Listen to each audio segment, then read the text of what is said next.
ድምጽ ህዝቢ ድምጽ ትግራይ ድምጽ እምነት ፍኖተ ብርሃን ድምጽ ህዝቢ ድምጽ ትግራይ በስመ አብ ወወልድ ወመንፈስ ቅዱስ አሃዱ አምላክ ዘለዓለም ሥላሴ ናሁ ሐመ አማጺ በአመጻሁ ግበ ከረየ ወደሃየ ወይ ወድቅ ውስተ ግብ አብለል ዕድመ ዝውሳና ዘሎ ካብ ጽባሕ እንድሕር ጽባሕ ናብ ንስሓ ንኽንምለስ ተነሲና ናብኡ ንኽንመጽእ ስለ ዝሓልየልና እዩ ኣነ ናብዚ ዓለም እዚ ዝመጻኹ ንጻድቃን ንኸድሕን ምንቲ ጻድቃን ከይኮነስ ንሓጢአተኛታት እየ መጽእ ኢሉና እዩ እቲ ሰናይ ዝገብር ግን ስርሑ ሰናይ ስለ ዝኾነ ስርሑ ንኸሪ ናብ ብርሃን ይመጽእ እቲ እኩይ ዝገብር ግን ስርሑ እኩይ ስለ ዝኾነ ንኸይፍለጦ ናብ ብርሃን ይመጽእ ተባሂሉ ልብ በሉ ኣብ ምድሪ ዘለው ዓመፀኛታት ገበነኛታት በደልቲ እንድሕር ኮይኖም ድቃስ የብሎም ማንም ሰብ ኣይረአየንን ኢሉ ዝቐተለ ይኹን ዝበደለ ሰብ ሕሊና ዝበሃል ዳኛ ስለ ዘሎ ቅሳነት የብሉ ንብፃዩ ዘጥፈሉ ንብጣዩ ከም ዘይትስኽ ገብሮ ሃብታም እንድሕር ኮይኑ ዝቕነሉ ዘሎ ቆማጥ ድኻ ምንም ዘይብሉ ቁርምድምድ ዝበለ ድኻ ንኽገብሮ ጠንቋይ ንጠንቋይ በዓል መተት ንበዓል መተት ይኸይድ ከጥፍኦ ከም ዘይነበር ኣርሒኡ ከም ዘይትስኽ ገብሮ ሓሳዊ ምንም ይወስኽ ክፍኣት ምኑ ክፍኣት ይወስኽ ዝኾነ ይኹን ይወስኸሉ ትበደሉ ይምላእ መጨረሻ ግን እቲ ናይ ኩሉ በደል ተመሊሱ ዝቕበሎ ንሱ እዩ ክርስቲያን ይኹን ኣምላኽ ናይ ባዕሉ ይንበሮ ኣይንበሮ ኣብ ተግልግልሉ ሓላፍነት ይብኩም ኣብ ትሰርሕሉ ስራሕ ኣብ ተመደብኩምሉ ስራሕ እሙናትና ኣምላኽኩም ኩኑ ኣታ ዓመፀኛ ስማዕ ኣታ ዓመፀኛ ስምዒ ኣቱም ዓመፀኛታት ስምዑ ንሕና ኩልና ዓመፀኛታት ንስማዕ ልብ ንበሎሚ ብብዙሕ መንገዲ ብዙሕና ይረድአና ክርድአና ግን ተስፋ ገብር ንሕና ዝረኸብናዮ ከም ዘለና ጉዳይ ገይርኩም ረእይዎ ኣብ ዘመን እዚዩ ዘለና ኣብዚ ዘለና ዘመን ሃማውያን ከይንኸውን ከም ሃማ ተንኮለኛታት መንቀኛታት ከይንኸውን ንኽብሪ ጥቕምናን ንኽብርናን ክንብል ሰባት ከይንጐድእ ጉድዓት ተመሊሱ ከዓ ንዓና ኸጥፈአና እዩ ይዕበይንእስ ተንኮል ይኹን ክፍኣት ይኹን ትፍጽሙ ዘለኹም ሃማ እንታይ ይብለኩም ኣሎ ሃማ ታባይ ተመሃሩ ይብለኩም ኣሎ ርእሱ መንነቱ ዘዋርድ ርእስ ሃይማኖቱ ዘዋርድ ርእስ ምግባሩ ዘዋርድ ኃጢአተኛ ሓደ ግዜ እንድሕር ከይዱ ጨካን ይኸውን ፍጹም ፍርሃት ኣምላኽ ክፍለዮ ከሎ ጨካን እዩ እንታይ ዝብለሎ ኃጢአቱ ምስ ረኸበቶ ይጸልኣ ምስ አንገርገረትካ ምስ ኣውደቐትካ ናታ ባርያ ምስ ኮንካ እንታይ ትኾን ማለት እዩ ብድሕሪኡ ንእግሪ ማንነተይ ንእግሪ ህይወተይ መጻወድያ ኣጻወዱለይ ከመይ ገይሮም መጻወድያ ተንኮል ገመዱለይ ከምዚያ እንተይ ጌርና ግና በዓልቶም ኣወደቑ ኣብቲ ዝኹዓትዎ ጉድጓድ በዓልቶም ወደቑ ኣታሎሚ ኣበይም ዓለም ዘለኻ ሓቂ ሓዝ በኣምላኽካ ተሓበን ምስ እግዚኣብሔር ተራኸብ ዕርድኻ መኸተኻ ንእግዚኣብሔር ግበሮ ስለዚ ጓሳይኻ እግዚኣብሔር ኣሎ ኣይጆኻ ዘጻወዱልካ በሓሶት ገመድ ይገምዱልካ በሓሶት ሰነዳት ይስርሑልካ በሓሶት ዝኾነ ጥበራ ይግበሩልካ ዘንድ ኦፍ ዘ ደይ ንስኻ መውዓል መወዳእታ ሰዓራይ ንስኻ ኢኻ ስለዚ ኣተሓፍተይ ኣብ ከምዚ ዝበለ ዝኣተኺ أتودي حوي أكم زولا زعتها وصا جزي خازي على بلزيا جن كفأت قبرت عمس قبرت خفأت نايمو دات عدل فنتو تايون تيلنا يهوزيايا وح نقلز كل الناس عمس إنياتا نفلتهم نقلز كل نقول تايد خفيو تايد خوينا ملو يا ده نريهم ملنا خمسي قول الله أبز مدرجو طعم ومينين أبز مدرجو تايد خوينا ملو باتو ما يتقنا اسكندارنا أبي اللي خو عنا نبل أبي اللي خو عنا بزيوم قال زيسكي ننحر حركم عميزان وصو عميزان اسكوصو نحقق تشيد نحقق تدفن حقي كي وص بحقي زلو سبات تقفع سبات نصعنتهم كي وص عاكم زعين زلخم حدا سبات تليخم لامي عب علمنا كندي قفوعات تبدلتي نابيت مأسرتي زخدلو بدلتي نصاز وصلو قفعتي خملبهم زعندرلو مريت علم دخاتاتن سبزي بالله من سان جنزب بنبعات زموتلو ويدمو بيت مأسرتي هوتم زحلو بزحاتي زيوم زغور سبات لومي من البات سمعنتو الليخا بفلاي حلافنا زلكم دهانو حلافنا زلكم بولاويس حلافنا زلكم عقابيانه هق እግዚአብሔር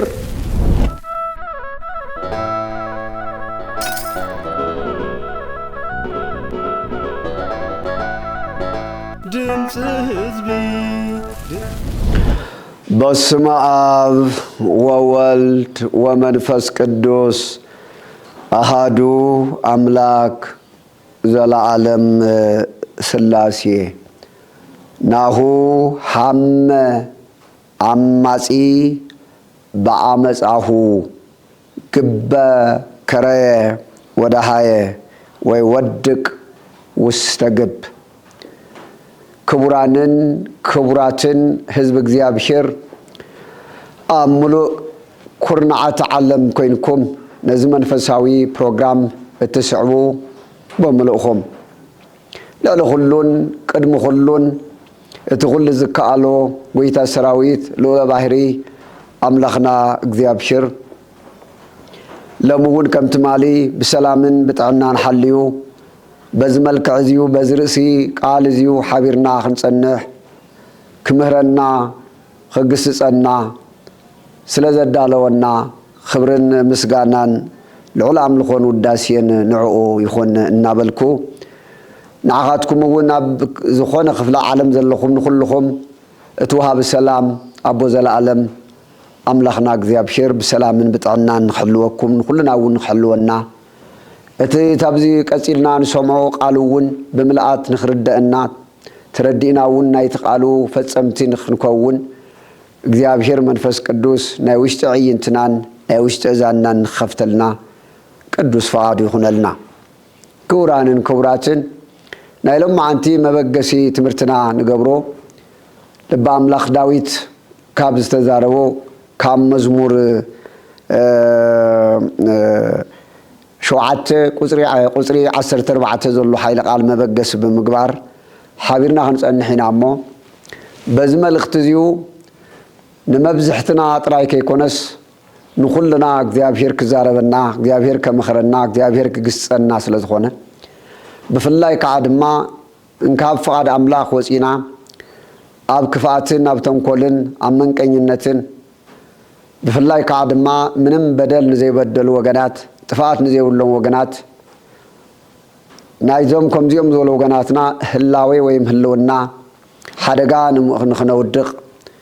ብቅንኢ መንፈሳዊ ከይኮነስ ብሰይጣናዊ ቅንኢ ለይትን ቀትርን ድቃስ ንስሳኣና ሰባት እንታብዚ ቃል እዚዩ ብዙሕ ክንምሃር ተማሂርና እውን ተመሊስና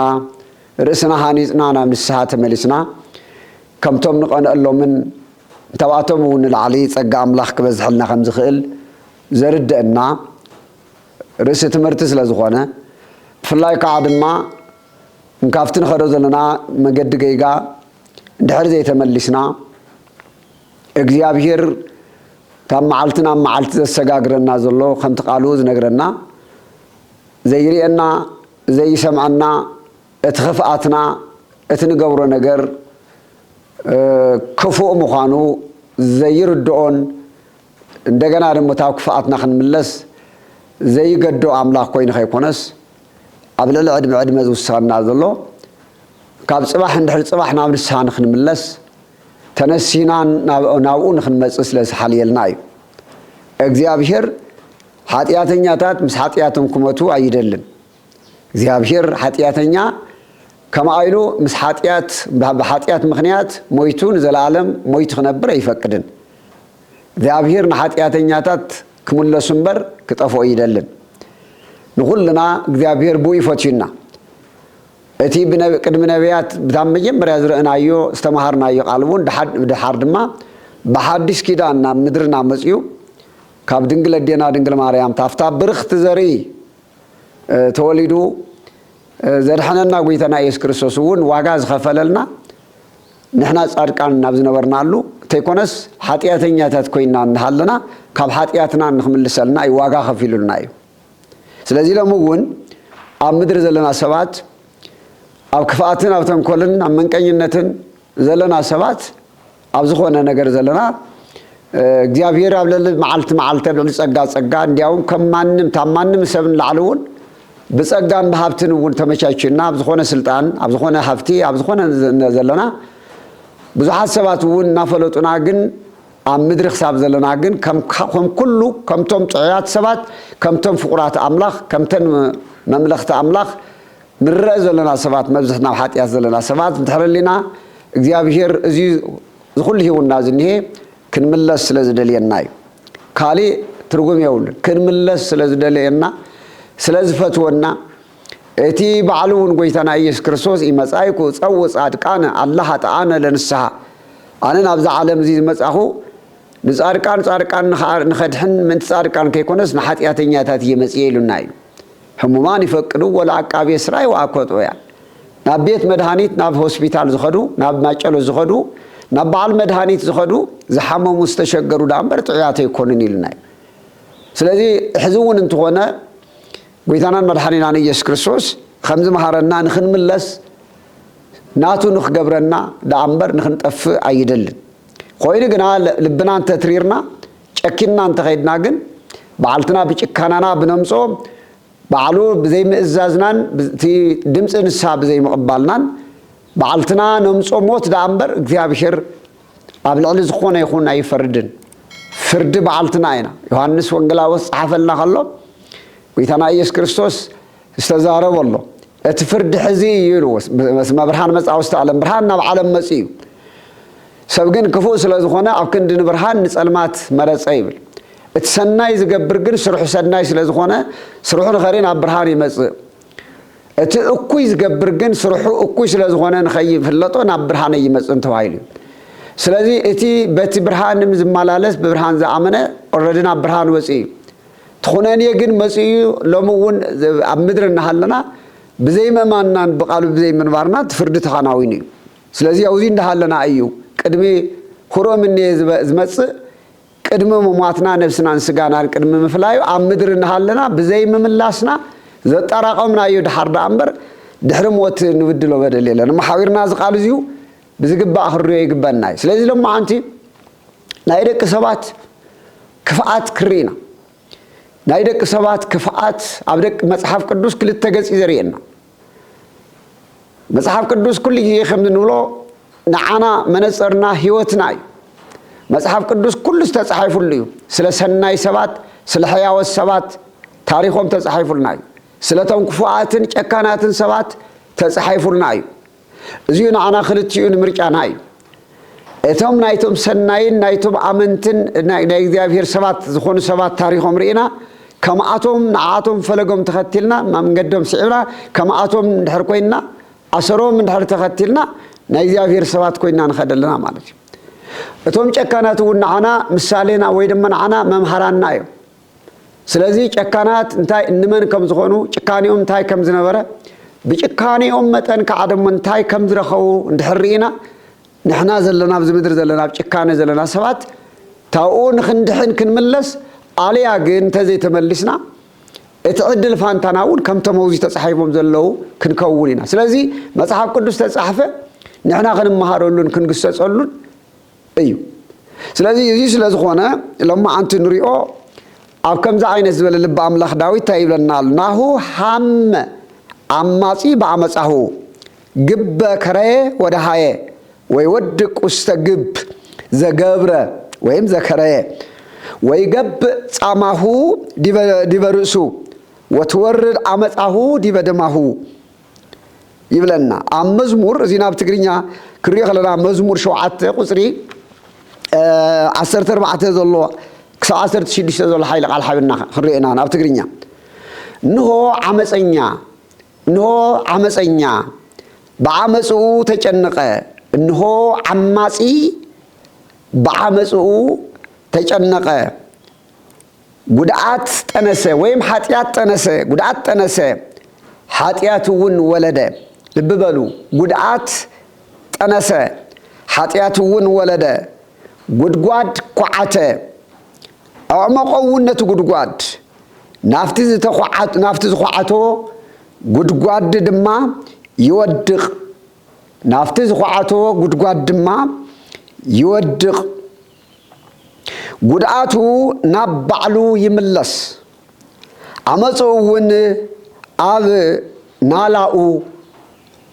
ተወርድ ይብለና መዝሙር 7 14 ከ16 እዚ ቃል እዚሁ በደንብ ብርጋትን በመስተዋል ንራዩ ኣብዚ ዝነግረና እንሆ አማጺ ማለት ትርጉም ዘለ ይኮነና አመፀኛ በደለኛ ገፋዒ መንቀኛ ተንኮለኛ አብልዕ ሰባት አመጽ ዝፍጽም በደል ዝፍጽም ተንኮለኛ ለይትን ቀትርን ደቅ ሰባት በኸመይ ከጥፍ ከም ዘለዎ ክብድል ለይ አብነቢያ ብነቢይ ከም ተዘረበ ድቃስ ኢኖም ዝሓድረለው ንጻድቅ ነትእሙን ነትጻድቅን እሙንን ዝኾነ ሰብ ጎረቤቶም ይኹን ዝኾነ ዝፈልጥዎ ንዑኡን ከጥፍኡ ለይትን ቀትርን ድቃስ ዝሰኣነለው ይብል መጽሐፍ ቅዱስ በአምላኽውን እንሆ አመፀኛ ናሁ ሐም አማጺ በአመጻሁ እንሆ አመፀኛ ሰብ በአመጹ ብናይ ባዕሉ በአመጹ ተጨነቀ ብናይ ባዕሉ ዞምጽ አመጻ ተጨነቀ ልብ በሉ አምድር ዘለው አመፀኛታት ገበነኛታት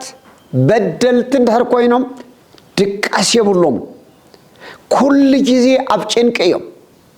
ኩል ጊዜ እትበደሎም እትዝገበርዎ ጥፍኣቶም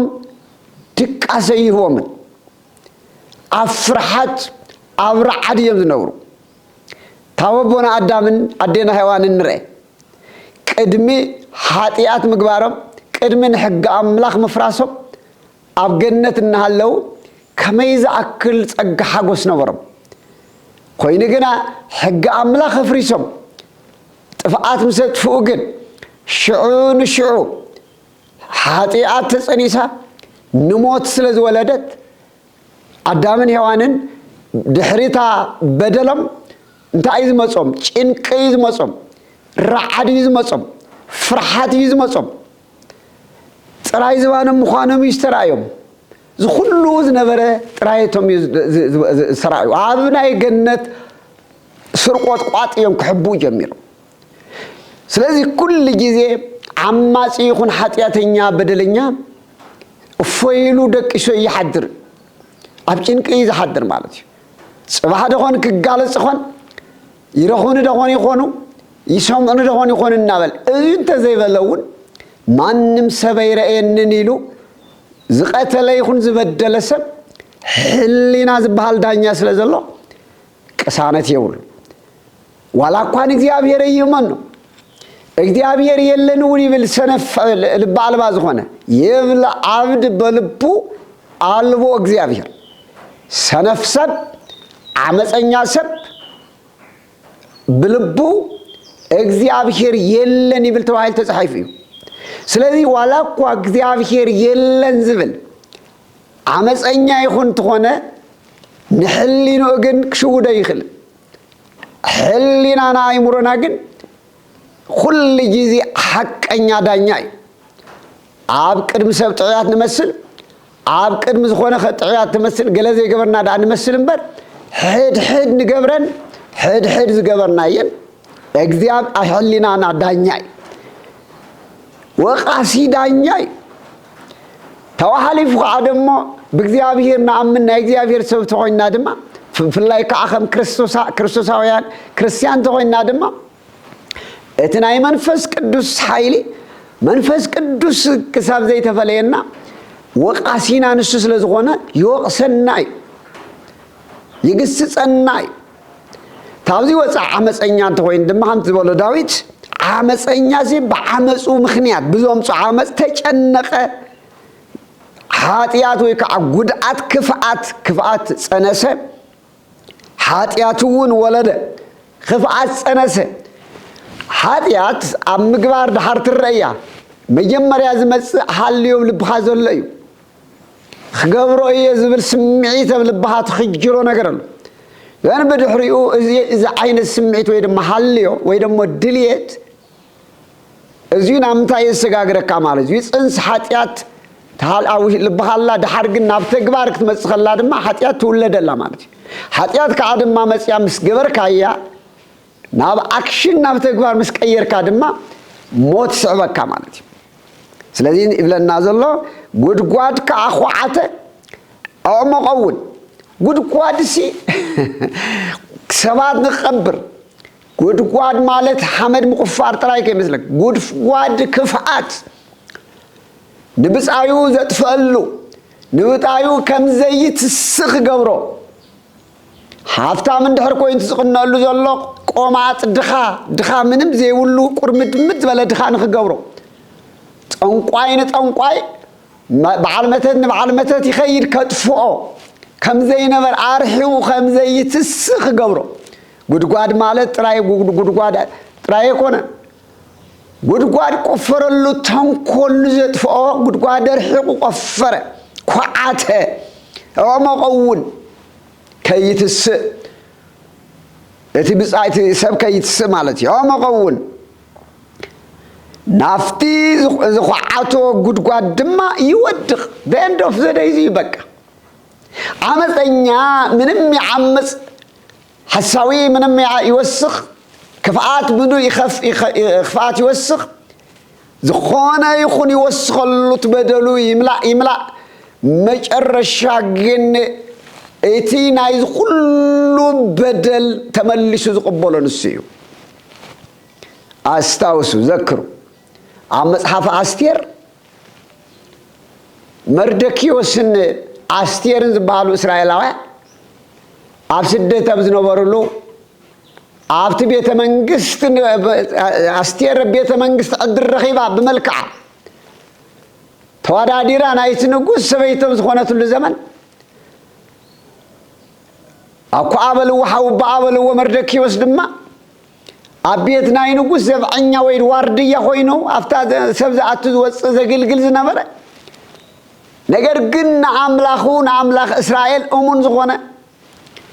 ዘይደራደር ሃማ በዓል ስልጣን ይሉ ሃማ ታፍታ ኣምላኽ ዝፈቅደሉ ክገብረሉ ዘይደለ ጉንብስ ጥልዕ ኢሉ ክሰግደሉ ዘይደለ ምክንያት ስግደት ኣምልኾን ንስግደትን ዝግብኦ እግዚአብሔር ኣምላኽ ምዃኑ ጠንቂቑ ስለ ዝኣምን ንትቕሊተኛታት ከዓ ድማ ንኽቡራን እኳ ክተኽብሮ መዓልካ ደርካ ኢልካ ተኽብሮ ናይ ክብሪ እንተሃለወ እውን ከምና ሃማን ዝመሳሰሉ ግን ዓመፅቲ ምዃኑ እውን ስለ ዝርድኦም ሃማ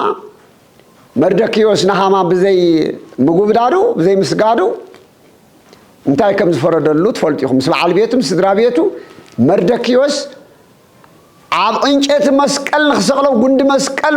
ኩዒቱ ዓብይ ጉንዲ ሰቂሉ ፅባሕ ንኮ መርደኪዮስ ኣብዚ ጉንዲ እዚ ክስቀል ኢሉ እዩ ጉንዲ ሰቂሉ ዝተኸለ ልቢ በሉ ወገናተይ ኣበይም ዓለም ዘለኹም مس أملاككم أبيم عالم أملاككم أبزي يأمنوا سبع عالم زلهم وجناتي زلهم دكاي أبيم عالم مبسدة عالم مكر عالم زلهم وجناتي دكاي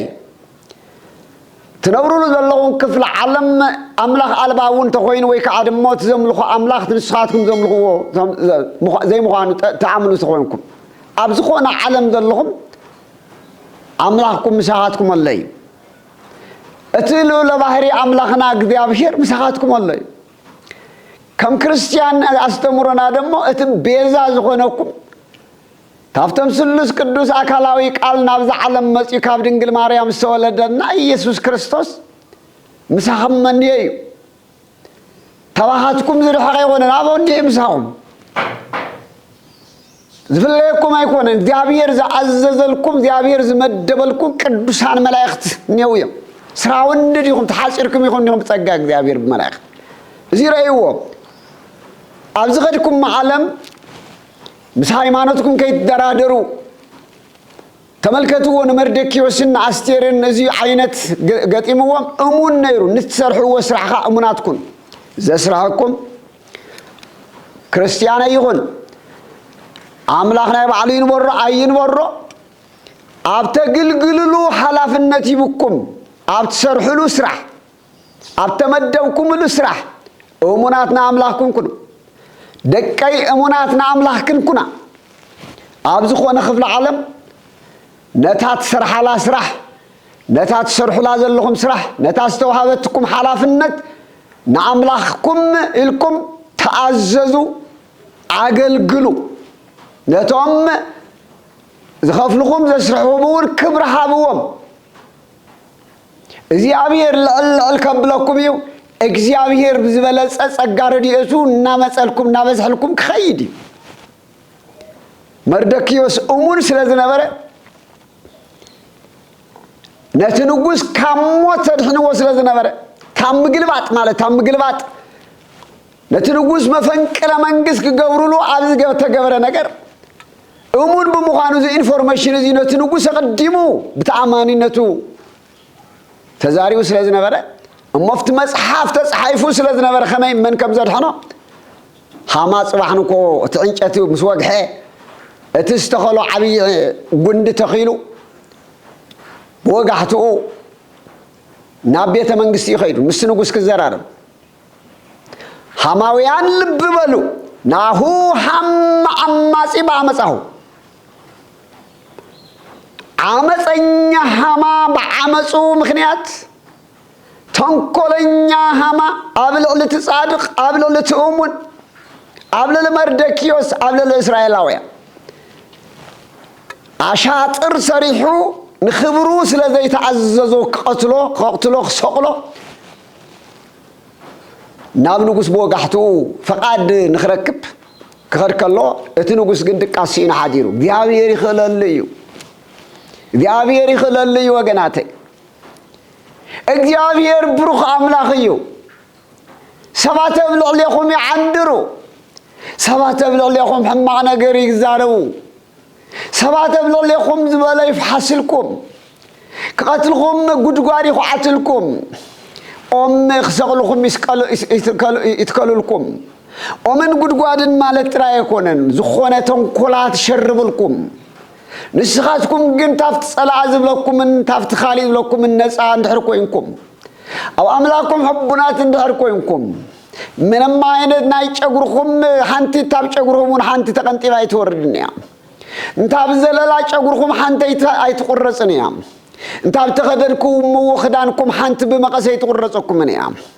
ኣይረኹም መንዲኹም በዓል ዳንኤል ኣይረኹም መንዲኹም በዓል ኣናንያ ኣዛርያ ሚሳኤል انت بايز الحنكم اسكماني يخبها الكل انتم وعنانيا وعزاريا وميسائل نت انا زقم وزلكم مسلي نت زقم كو طاوتي نت زقم كو املاخي نت مسجدي نتي نعوخ سجدو ابيكم ديكم كل وي بارس كتاب ايده اذا الحنكم مني يخفكر لهم كلهم نقول شعامت نقص ذي ابير يدحنا الناي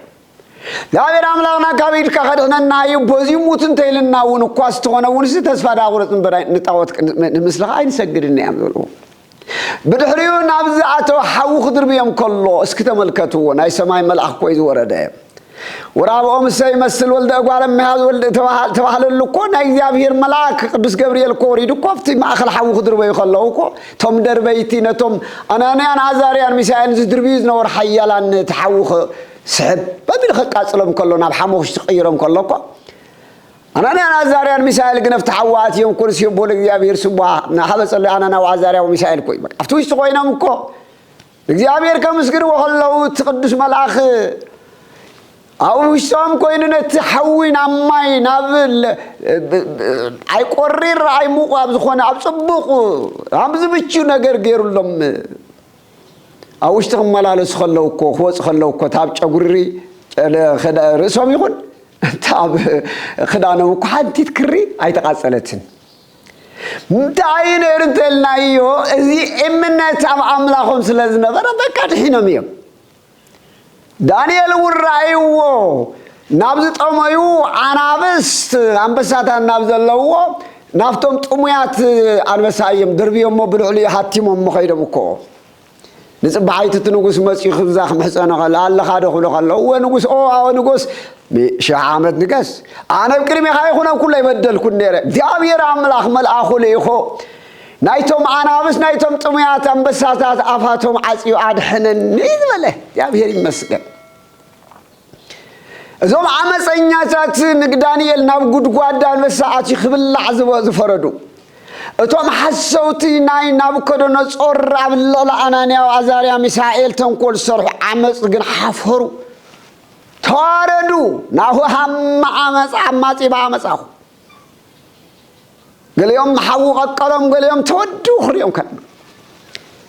سلازي مردكي وسزيو سلقيرو تنقص دكاسين حدره أمثلين تمسحف تخفتش كاللوست تاريخ تجبرني وأرازي خمسين جبر سمنيو منيو كذا حنني منيو إذا خاطر تقول زي ما مردكي وسزبانيا خواردي يا خا مردكي وسيد ولا أبيم ذلهم أمنات كونن عملاكم أبيم حلافنا ذلهم أمنات كونن مرحتو ولا كانت يقولون نساتكم نتي سرحتوا عبكم أمنات تكون ذلهم عملاكم أمنات مغاني مستسبيت التحزو تعتسرحك ذلا كان كتونا كتغيا زسرحك ذلوا كان كونا كايخلي كحد كونا كايخلي نسخاكنا عملاك كتبل بصقا تقبلوا እግዚአብሔር ከድነካይ ባርሽዩ ጸውዑ ላይ ለخمس خلو ትንጉስ ንመርዶክዮስ ከጸውዕ ሰብ ክደል خلو መርዶክዮስ ሃማግን አብድርኩ ኾይት ቤተ መንግስት ወጽሕኒ መነለቶ ሃማራው ዚኔ ሃማ ጠቅላላ ናይት ንጉስ እንደራሲዩ ሃማኒ ሃማእቱ ክብል ከሎ ትንጉስ ታይልዎ ንጉስ ንዝፈተው እንታይ ሽልሞ እንታይ ይገብረሉ ንጉስ ንዘኽበረ ስታይ ታባይን ለዓለመን ለዘኽበረ ንጉስ አታመፀኛ ስማ አታመፀኛ ስመይ አትማመፀኛ ታስሙ احنا كلنا عمፀኛታት ንስማ ዋ ታባይን ለዓለ ንጉስ ቀርቦ መነሎ አነንዲየ በቃ አማኻሪው አነንዲየ በቃ አማኻሪ በለ ዋ ንጉስ ንዘሸለሞ ንስፈተውማ አብናይ ንጉስ በቀሊ ወይ ፈረስ ተቀሚጡ መነሳንስ ሒዙ ናይ ንጉስ ካባ አረ ሁሉ ዝግበረ ኸይዱ እነሆ ንጉስ ዘኽበሮ እንዳተባህለ በሁሉ እንዳተዓለለ ከተማሙሉ ክረ ምግባርዩ ይልዎ ሳይ ንጉስ ፈረድ ከበር እስከ خمس ወለድ ነብይ ዳታ ዳዊት ማለት እዩ ይገርም ቆይ በል ሓንቲ ኸይትረፍካ ሓንቲ ኸይቅረኻ ታዝበልካ ይሐይ ነቲ መርዶክዮስ እስራኤላዊ በሪ ዝሕሉ ዘሎ ነቲ ዋርድያ ከም አግበረሉ ሓማዝ መፀ እንዳገብርዩ ሓማዝ መፀ ንመርዶክዮስ ከሰቅሎ ኢሉ ሓሶታት ሰሪሑ እንጨት ሰቂሉ እዚ ገይረሎሞ ፍቃድ ክረክብ ኪርቅተሎ ዝብል መልእክቲ ክረክብ እዩ ነታ ነገር ሰሪሕዋ እዚኣ ሰምኸሎ ሃማን ድሕሪት ክብል ኣይከኣለን ሃማን መርዶክዮስ ፀዊዑ መርዶክዮስ ኣብ ጉንዲ ክስቀል ተባሂሉ ዝነበረ ክመውዝ ተፈሪድዎ ዝነበረ ናት ኦንሊ መርዶክዮስ ጥራይ መይኮነን እስራኤላውያን ዘበሉ በሙሉኦም አበይም ዓለም ዘለው ስር መሰረቶም ክጠፍ እስራኤላዊ ዘር ዘለዎ እንታብ ገጽ ምድሪ ክጠፍ ክስረዝ ይወስኑ ሃማ ደብዳቤ ረቂቁና ኩሎም አብታት ስልጣንን ዘለው ኩሎም አጥፍዎም ዝብል ይውጽ ነይሩ ተመልከት ዝበይ አበይም ዓለም ዘለና ነስተውል ልብን በሎሚ በብዙህ መንገድ ብዙህና ይረደእና ክርደእና ግን ተስፋ ገብር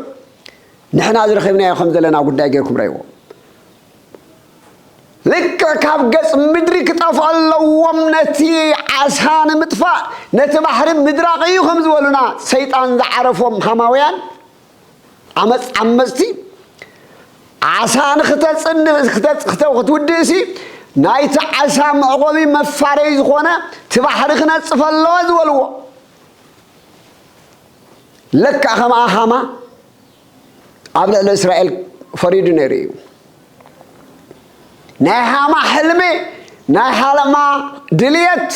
እንታይ ኮይኑ ተሪፉ ማይ ኮይኑ ተሪፉ ናሁ ሃም ዓማጺ በዓመጻሁ ዓመፀኛ ሃማ ዝገበረ ንእስራኤል ከጥፍ መጀመሪያ ግን በሃማ ጀንቢ በመርዶክዮስ ይጀምሩ ከተማ ሙሉ መርዶክዮስ አብናይ ፈረስ አብናይ ንጉስ ፈረስ ተቀሚጡ መነሳንስ ጭርኡ ሒዙ ካብኡ ገይሩ ሃማ ደድሕረት ፈረስ ቀድሜት እንዳ ንጉስ ዘኽበሮ እንዳበለ ካዱ ዓለይ ይብለና እዚ መወዳቱ እንታይ ዝገበረ አስቴር ከአድማ ንጉስ ነጊራቶ ስለነበረ ንጉስ ግብዣ ምግብ ገይራ ድግስ ገይራ ምስፀዋዕቱ ሃማውን ንኽመጽ ምስ ገበረቶ ሽዑ ተረኸትሉ እዚ ዝገበረ መን እዩ ኣብ ልዕሊ ሃማ ኣብ ልዕሊ መርዶክዮስ ኣብ ልዕሊኺ ኣብ ልዕሊ ህዝብኺ እዚ ፍርዲ እዚ ዝፈረደ መን እዩ ክበሃል ከሎ ንሳ ድሞ መን መለኻሊ ሃማ ይባ በለቶ ሃማ ይባ ሃማ ንጉስ ተቆጢዑ ኣብ ልዕሊ ሃማ ፈረደ ከመይ ገይሩ ይሙት ክበሃል ከሎ ግን ዋ ትማሌ ሃማን መርዶክዮስ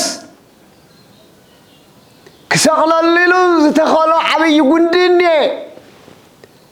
ንመርዶክዮስ ኣብኡ ሰቂሉ ምስቅላት ክቐትሎ ኢሉ ዝተኸሎ ዓብይ ጉንዲ እኒአ ኢሎም ነገርዎ እምበኣር ወሲድኩም ኣብኣ ስቐልዎ መርዶክዮስ ናብ ስልጣን መርዶክዮስ ንህዝቢ እስራኤልን ነፃነቶም ክእወጅ ከሎ ሃማ ንሃማውያንን ግን ሃማ ናብ ጉንዲ መስቀል ወፂኡ ተሰቂሉ እንትሞት መማኽርቲ ሃማ ንሃማውያን ግን ሓፍረት ተኸደኑ ስለዚ ዳዊት ታይበለና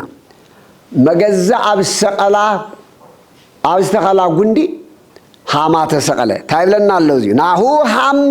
ዓማጺ በዓመፃው ነው ዓማጺ በዓመፁ ተጨነቀ ጉድአት ጸነሰ ሃማ ተመልከትዎ ጉድአት ክፋት ጸነሰ ኃጢአቱን ወለደ ጉድጓድ ኳዓተ አሞቀውን ዓብይ ጉንዲ ተኸለ ነቅነቅ ዘይብለውን ገበሮ ናፍታ ዝኳዓታ ጉድጓድ ድማ ይወድቕ ሎሜ አምድር መጽሐፍ እዚ ምንታይ ተጻሒፉ ናይ ሃማ ታሪኽ ምንታይ ንትርከለና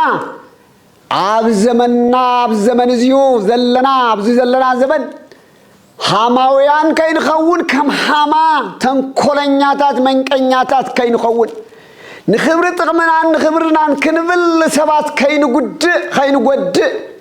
ጉድዓት ተመሊሱ ከዓ ንዓና ኸጥፈአና እዩ ሎሚ ኣብ ከምዚ ዓይነት ተንኮልን መንቀኝነትን ክፍኣትን ዘለኻ ሰብ ካብ ሃማ ተመሃር ሃማ ሎሚ ንዓኻ ንዓይሪኻ ተቐፅዕበካ ኣላ ሃማ ሎሚ ንዓይሪኹም ተቐፅዑ አንቱም ኣብ ልዕሊ ንጹሃት አንቱም ኣብ ልዕሊ ሕያወት ኣብ ልዕሊ ንጹሃን يعذين أستن كلهم كفاتيهم تفسم ذلهم حمان تايبلكم الله حما تبايت مهارو يبلكم الله أتوم تعيات كعدم خمت بخاري كعدم تبايت مهارو زول العدم قدوس هانيهم መርደክዮስ ውን በተማሳሳላይ መርደክዮስ ከዓለም እንታይ ይብለናል መርደክዮስ ድማ ደቀይ ካባይ ተማሃሩ ቀዳማይ በአምላኩም ሕቡናት ኩኑ ከመ አምላክኩም አምልኹዎ በዝኾነ ስፍራ እሙናት ንዘገልግልኩም ኩኑ ተአመኑ ተመልከቱን ሞዝ ነበርኩ ተስያነ ተጻሒፈን ሃማ መርደክዮስ በአካለይ ንረኽቦን መርደክዮስ ቃል መርደክዮስ ታሪክ መርደክዮስ ታሪክ አስቴር ሎሚ ተጻሒፉልና እዩ ሎሚ አስቴር ንደቀይ ምሳሌ አያ ምስ ደደታተይ ንሓተይ ንኹልኽን አስቴር ምሳሌ ይኽንያ አስቴር ታባይ ተማሃራ ትብለክናላ አስቴር ሰለስተ መዓልትን ሰለስተ ለይትን ጾም ክእወጅ ዝሃበት አማኒት ቆራጽያ መርደክዮስ ንዓና ንሰውት ነቦታተይ ንዓኻትኩም ንመናእሰይን ሽማግለትና ንኹለና አብነትና እዩ ታባይ ተማሃሩ ይብለና ኣሎ እዚ ይብለና ዘሎ ስለዚ ጉድጓድ ናብኣ ይምለስ ዓመፀው ናብኡ ናብናልኡ ትምለስ ዓመፅ መርደክዮስ ማነው ይቅርታ ዓመፅ ሃማ ተንኮል ሃማ ንመርደክዮስ የበልዐትን ሃማ ዝተኸላ ጉንዲ ተመሊሱ ሃማ ተሰቂሉላ መርደክዮስ ግን ጥዕዩ ይብለና ኣሎ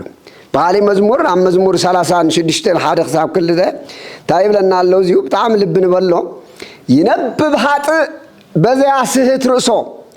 ወአልቦ ፍርሃተ እግዚአብሔር ቅድመ አዕይንቲሁ እስመ ጸልሓወ በልሳኑ ይገርም ኃጢአተኛ ንባዕሉ ዘስሕት ነገር ይናገር ኃጢአተኛ ንባዕሉ ዘስሕት ዘዋርድ ንባዕሉ ተመልስ ዝበለ ይገብር ይነብብ ሃጥእ በዚያ ስህት ርእሶ ርእሱ መንነቱ ዘዋርድ ርእስ ሃይማኖቱ ዘዋርድ ርእስ ምግባሩ ዘዋርድ አዳ ንባዕልነቱ ዘዋርድ ይዛረብ ኃጢአተኛ ሰብ ይዛረብ አውጽ ይዛረብ ወአልቦ ፍርሃተ እግዚአብሔር ቅድመ አዕይንቲሁ ኣብ ቅድመ ዓይና ኣብ ቅድመ እግዚአብሔር ኣብ ቅድመ እግዚአብሔር ኣብ ቅድመ አዕይንቱ ፍርሃት እግዚአብሔር ኣብ ቅድመ አዕይንቱ ፍርሃት እግዚአብሔር ይውል ጨካን እዩ ኃጢአተኛ ሓደ ጊዜ እንደርከይዱ ጨካን ይኸውን ፍጹም ፍርሃት አምላክ ክፍለ ይኸሎ ጨካን እዩ ዝገብሮን አይፈልጥን ጨካን እዩ ሓተላ ከም ዝለመደ ብዕራይ ዝኸውን ወይ ድማ ሓደገኛ አደክትድ ዝኾነ ወይ ድማ እዚ ሱስ ዘለዎ ዝተፃወተ ሰበብ ሓደጋ ዘሎ ከምኡ ዝገብሮ ኩሉ ጊዜ በኃጢአቱ ባህና በሎ በተንኮሉ ባህና በሎ ይኸይድ ኃጢአት ተዘይገይሩ ክፋት ተዘይፈጽሙ ድቃሰ ይወስዶን ሓደ ጊዜ ፐዘስድ ኮይን ተዋሪስዎ እዩ መኪና ብዘይ ነዳጅ ከም ዘይትትስእ ኩሉ እዞም ከምዚኦም ዝበሉውን በኃጢአት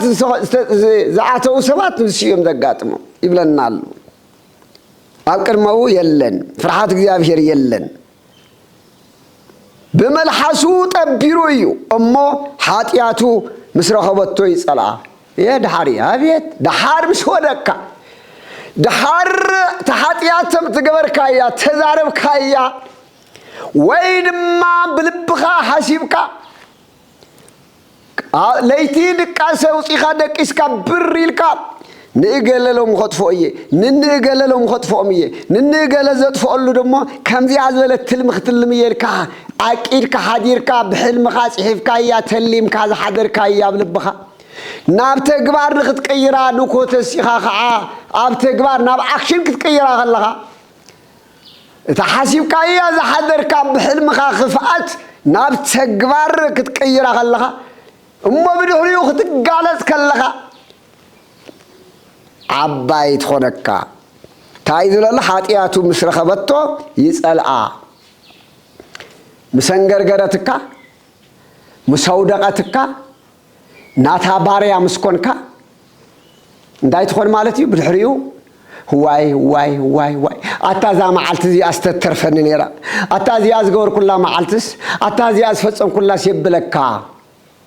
ስለዚ ኃጢአተኛ እዚ ይገብር ይብለና ኣሎ مزمور 56 بجزء 57 دمهم تصعيف له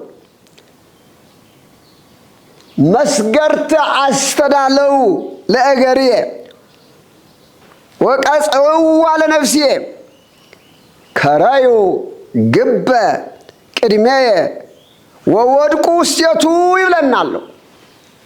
زقرمينا يداوت نقر زي مزمور 56 بجزء أو 57 الريو أنا 57 قصري 4 قصر 6 زلهم يبلنالو نقاري مسعودي أزرقحو نقاري مسعودي أزرقحو ننفسي يون أقوطوا أبيت يزارب الله عبرس وصحيو زم عمس أنياتات زم قحلو زم كفوات زم بمنفس سيطان ذرامدو زياتو مسي نقاري مسعودي أقورنا نقاري نزقري يكون نقري يكون نقري هايمانوتي نقري سنمقباري نقري معننتي نقري هيوتي مسعوديا تصعود لي كما يجيرون مسعوديا تنقول جمدوا لي خمزيا انت جيرنا نتي صلاعينا نتي خميس قبرنا زول خنت ودينا خنت حزينا اما مسعوديا خنت وينا معناتهم نقاري مسعوديا زرقحو ننفسي يوني اقبطوا أبكر معينتي قدقاد كعاتو أبكر معينتي قدقاد كعاتو جنا بعلتم أودعو يا بيري مسجن جنا بعلتم أودعو أفتزقو عاتو قدقاد بعلتم أودعو التالومي عليهم علم ذلخا حق حس بأملاكات حبن مس እግዚአብሔር ተራኸብ እርድኻ መኸተኻን እግዚአብሔር ግበሮ ዘይድቅስ ድቃስ ናይ ባህሪው ገንዘው ዘይኮነ ጓሳይና አይድቅስንዩ ሸለበየም ብሎንዩ አይብዕዝዝን አይርስዕን አይዝንግዕን አምላኽና ትጉህ አምላኽዩ ኖላዊ ትጉህ ዘይነውም ተባይልዩ ናይ እስራኤል ጓሳይ አይድቅስን ተባይልዩ ስለዚህ ጓሳይ ኻዝ እግዚአብሔር ነው አይጆኻ ዘጻወድልካ በሐሶት ገመድ ይገምዱልካ በሐሶት ሰነዳት ይሽሩልካ በሐሶት ዝኾነ ጥበራ ይጎርልካ ዘንድ ኦፍ ዘ ዴይ ንስኻኻ መወዳእታ ሰዓራይ ንስኻኻ እዚ መልእኽቲ እዚኡ ነቶም ብዘይበደሎም ብዘይ ሓጢያቶም ብዘይበደሎም ንዝዋረዱ ዘለውን ንዝፅረፉ ዘለውን ንዝሕመዩ ዘለውን أبتخم ذعين نزلون محلف زلون بر نحاتني أبدل نزلوا سبعة يكونن أب عمز نزلوا سبعة يكونن أب كفاءات نزلوا سبعة يكونن كفاءات تجبر زلخ هاي محزا خان هاي بسعي خان هاي بسيت خان هاي وربيت كان هاي زخانة قار بتسجنو قار هوتو قار نبرسو هوتو زخانة يكون كتسرع خلو بستفلالي من قديت تسعر زلخا عماسي أبصاي كام الصواديات زرقة زلخا كفو أبصاي أبصي تخي أبغربيتكي أبزخون السب ترقني خي أبكم ذي عيل ذات خي قاليك معدكي تملسوا تفحصيو ذني قفحصو تتقمريو ذني خني حاتيات قمد تملسنا عخي خاسركي إذا تقوثيو ذلخني حاتيات قدقات تملسنا عخي قفحتكي سلازي أتحفتي أبكم ذي ولا زعتخي أتودي حوي أبكم ذي ولا زعتخا وساعجي خازيو على ولا زياجن نصحان منم تمكران تبصح مقا أموداتا عوثاتيهم من علبات بتفعلي من قدي هوتهم تحلفنا أيام مقا زخدونا بحقفوا بأميو نسخاجن أوفي تابجت مدر دربيه يالله أوفي كابجت مدر دربيه يالله إلك ولا كوانت حسبك إتي كابجت مدر زت فنايو إتي على حدا قاز دربنا يجن نتري لنا رخينا يا حق أملاخنا نرخبه ريكو ولا حتى عايو تلعل كما عرض ليوانس كوين خمس ولو حتياتينيا خمس قبع لعل له رأخوه نجر جن كملس كله جن يرخو كون تبعله حتياتينيا رأيوام مدرشوا زي ترخو أمبر صارك عن جن أمونات جن ولا مدرن تسألنا يوم زلوا أم حق فوقي تايم أم حق في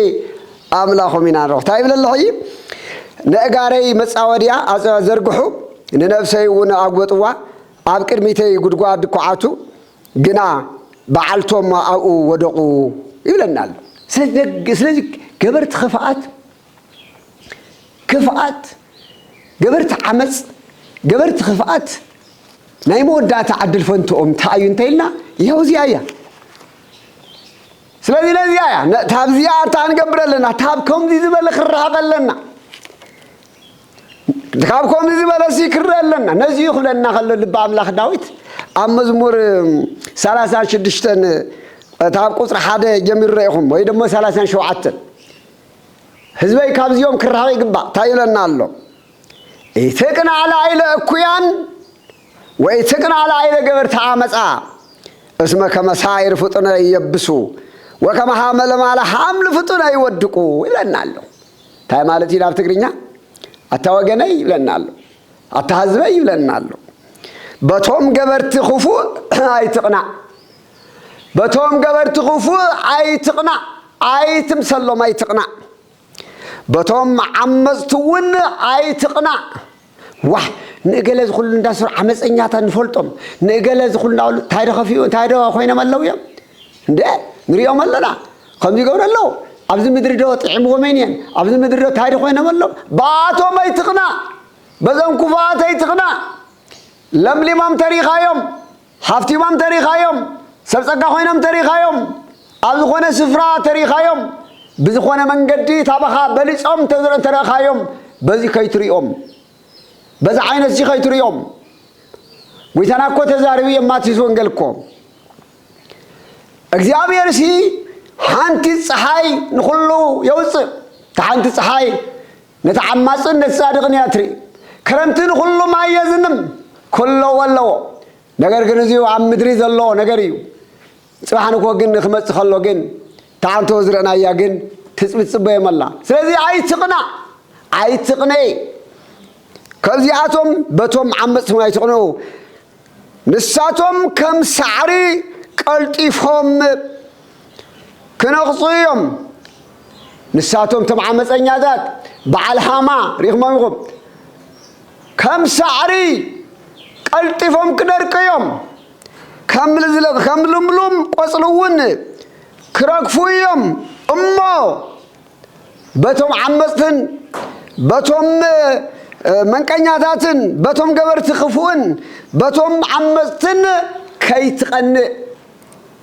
كي لخيتن تايدا نسخاقنا بقزيابير أمونكون سنايون قبر زيابير مسكن نسخاقنا بأملاخكا تعمامن سناي ونقبر نبصاي كا سناي نبصي تخ سناي قبري عامصنيا تزقبرو ناريخا بتم عامصني تقنا لا بلعباتهم ايتقنا ايتم سلم يبلنا الله نيابير بيتسب ابي معلم زلخم اسكندارنا ابي لخو عن نبل ابي لخو عنه بزيوم قال زيسك ننحرحركم ميزان وصو ميزان اسكوصو أبلكم ميزانكم تايب لكم الله أيبركم تايب لكم الله تاي على عمتنا كنا أبينا يسفر أبينا يسفر الله أبغون همار يزنيخو أبغون بردكيوس أبغون ناسير يزنيخو أبغون سبيت هما أبغون نانينا لون علمنا عمس بزحلو حاسو زنقسلو عمس زبزحلو ጨካና ዝበዝሕሉ መሰልት ዝበዝሕሉ ፍርሃተ እግዚአብሔር ታብ ደቂ ሰብ ሙጥት ኢሉ ዝጠፈሉ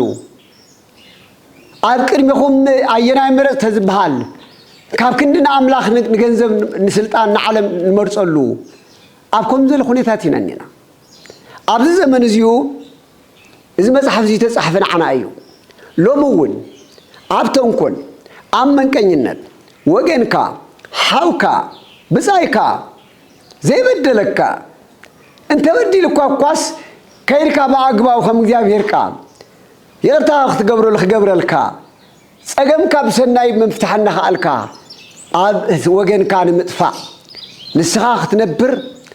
ንስኻ ባዕልኻ ገበን ሰሪሕካስ ገበን ፈጢርካስ ነቲ ገበን ዘይፈጸመ ሓውካ ገበነኛ ጌርካ ንዑ ኣቕቲልካ እንተዶ ብገንዘብ እንተዶ ብጉቦ ወይለኹም ይዝብሎ እንተዶ ብጉቦታት ነቲ ጻድቕ ገበነኛ ትገብሩ ነቲ ገበነኛ ነፃ ዘውፁ ድሓር ቅድሚት ንሪኦም ኣለዉ እዮም እዚኦም እዮም ዓመፅቲ እዚኦም እዮም ቀተልቲ ነፍሲ እዚኦም እዮም ናሁ ሓመ ዓማፂ ብኣመፃሁ ዝተባሃሉ ሎሚ ንሓቂ ክትደፍን ንሓቂ ክትሸይድ ንሓቂ ክትደፍን ሓቂ ከይወፅእ ብሓቂ ዘለው ሰባት ተገፍዑ ሰባት ነፃነቶም ከይወፅእ ኣብ ከምዚ ዓይነት ዘለኹም ሓደ ሰባት ተሊኹም ኣይኮነን ዝረአ ስለ ዝኾነ ሎሚ ኣብ ዓለምና ክንደይ ግፉዓት ተበደልቲ ናብ ቤት ማእሰርቲ ዝኸድሉ በደልቲ ነፃ ዝወፅሉ ገፋዕቲ ከም ልቦም ዝዕንድርሉ መሬት ዓለም ድኻታትን ሰብ ዘይብሎምን ሰኣን ገንዘብ ብንብዓት ዝሞትሉ ወይ ድማ ኣብ ቤት ማእሰርቲ ህይወቶም ዘሕልፉ ብዙሓት እዮም እዚኦም ዝገብሩ ሰባት ሎሚ ምናልባት ሰምዐኒ ትሉ ኢኻ ብፍላይ ሓላፍነት ዘለኩም ዳያኑ ሓላፍነት ዘለኩም ፖላዊስ ሓላፍነት ዘለኩም ዓቃብያነ ሕግ እግዚአብሔር ኣብ ኩሉ ግዜ ይርአኩም እዩ ስለዚህ ሓደ ንገንዘብ ክትብሉ ንጥቕሚ ክትብሉ ንሓቂ ክትሽፍኑ እንተመኮርኩም እኳ እግዚአብሔር ግን ይርአ ኣሎ መጨረሻ ንስኻትኩም ክትኣትዋ ንስኻትኩም ትዋረድዋ ዝኣከብኩምዎን ገንዘብ ኣይትበልዕዎን እንተበላዕኹመን እውን ህይወትኩም ሕማሜን ንደቅኹም ሕማሜን እኽሊ ዓመፅ ህይወት ኣይኹን ይመስለካ ዳ እምበር ብሌብነት ዝኣከብካዮ ቀቲልካ ዝኣከብካዮ ኣዳሊኻ ፈሪድካ ዝኣከብካዮ ብየማንን ብፀጋምን ኣምፂኻ ትበልዕ ይሞቐካ ትኽደን ኣለኻ ይሞቐካ ይመስለካ ትበልዕ ኣለኻ ትሰተ ኣለኻ ጨጎራኻ ምናልባት ይመልእ ኣሎ ጨጎራኻ ይመልእ ይኾን እዩ ክዳንካ ይኽደን ኣሎ ግን እመነኒ ውሽጥኻ በስቢስካ ኢኻ ውሽጥኻ ኣብ ሓደጋ ኢኻ እኒኻ ስለዚ መፀዋዕታይ እንታይ እዩ ተመለስ ናብ እግዚአብሔር ናይ እግዚአብሔር ቤተሰብ እዚ ቀዳማይ ክፋል ትምህርተይ እንትኾን ታብዚ ቀፂሎም ኣብ መበልካ ላይ ክንረኸብ ኢና መበልካ ላይ ንረኸቦም ኣብ መጽሐፍ ቅዱስ ንንስሓ ዘይተመቸዉ ብኽፍኣቶም ዝኸዱ ጨካናት ተባሂሎም ተመስከረሎም መጽሐፍ ቅዱስ መሰረት ጌርና ክርኢና ታብቲ ጭካኖኦም ምእንቲ ክንድሕን ጨካናት ታብ ጭካኖም ንኽንምለስ እንደገና በአንጻር ከዓ ደሞ ኣብ ገይጋን ናብ ክሕደትን ነይሮም ኣብ መጨረሻ ደሞ ናብ እግዚአብሔር ተመሊሶም ንስሓ ዝኣተው እውን ክርኢና ስለዚ ኩሉ ጨካናት ኣብ ልዕሊ ንጹሃን እዮም ዝፃወቱ ወናይ ጨካናት ክብል ከለኹ ንምንታይ ሰብ ይጭክን እንተኢልና ኣብ ዝቕፅል ቪድዮና ክርኦ ኢና ናይ ጭካኔ በዓል ቤት ናይዚ ኩሉ ምንጭ ዝኾነ ኣብ ሕድሕድ ደቂ ሰብ ዝኣቱ ፀላኢ ሰናያት እዩ እዚ ፀላኢ ሰናያት እዚ ከይኣትወና ንዓና እውን ጨካናት ከይገብረና ከምቲ ቅዱስ ጳውሎስ ዝበሎ ኣፅዋር እግዚአብሔር ክነልዕል ይግባአና እዩ ኣፅዋር እግዚአብሔር ታብ እምነት ሓዊሱ ታብ ሰናይ ምግባር ሓዊሱ ጾሙን ጸሎትን ትዕግስትን ኩሉ ኣፅዋር እዚኣቶም ሒዝና ምስ እግዚአብሔር ክንከን ይግባአና እዩ ኣበይ ዓለም ዘለኹም ደቀይ ብእግዚአብሔር እሙናት ኩኑ ኣብ ዝኾነ መከራ ሃለው እግዚአብሔር ካብ መከራ ጎቲት ዘውፀና ኣምላኽ ኣለና እዩ ሎማዓንተ እዚዩ ኣኽለና ኣነቃቂሑ ዘጀመረና ኣጀሚሩ ዘፈጸመና ኣምላኽና እግዚአብሔር ክብርን ምስጋናን ንዑ ይኹን ሰላም ኣምላኽ ይብዛሓልኩም ኣሜን።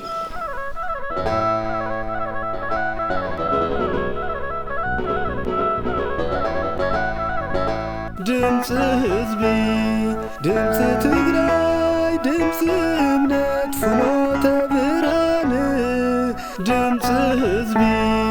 ድምፂ ትግራይ ድምፂ